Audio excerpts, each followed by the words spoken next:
Well, this is one that we've all been waiting for. This is the brand new Sealine F380. And it's its first showing here at Dusseldorf, and it feels like a real return to form for Sealine. It's a really practical, sensible, well laid out boat. So let's have a look around and I'll show you exactly what I mean.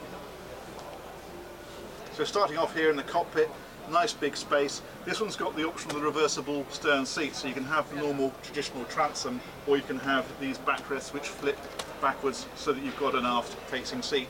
They've put decent bulwark side decks on and quite nice watt-high rails as well, so that's a nice, safe, practical area.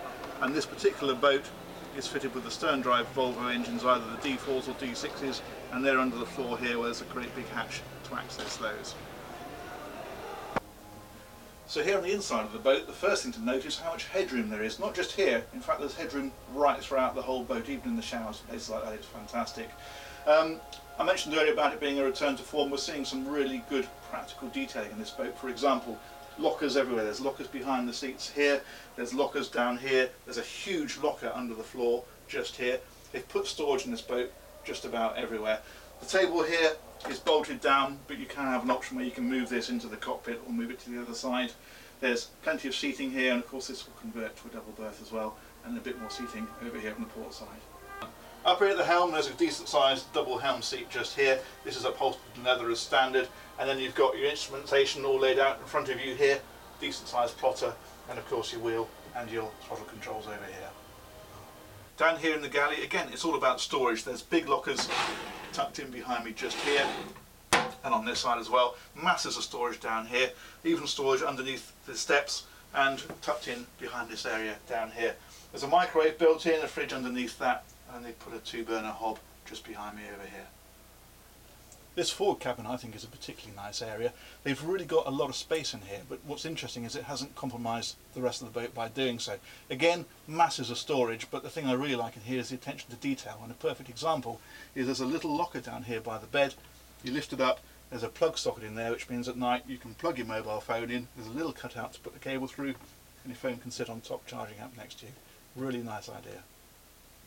I'm now stood in the forward ensuite, and it's amazing how much room they've got in here. They've actually got a separate shower cubicle which actually closes off, so you don't end up getting your whole heads compartment wet every time you have a shower. And the other thing, again, as I mentioned earlier in the saloon, the headroom is fantastic. Stood here, I'm 6'2", and there's about 6 inches above me. It is tremendous how much space they've got into this boat. Finally, you've got this guest cabin here. Now this runs back underneath the saloon, so headroom does drop a bit going further back, but actually just here there's sitting headroom, and inside the door there's full standing headroom for getting changed. It's laid out with a couple of single berths, and there's an infill here to make this into a double if you wish. And again, as ever, masses of storage, big wardrobe over here, lockers down at the foot of the bed, and just loads of space generally. Up here on the flybridge they've extended it well aft, which gives loads of seating. There's seating for about probably half a dozen people around a table at the back end, and this helm seat here, the backrest, will flop forward so that you can use this as aft facing seating at rest.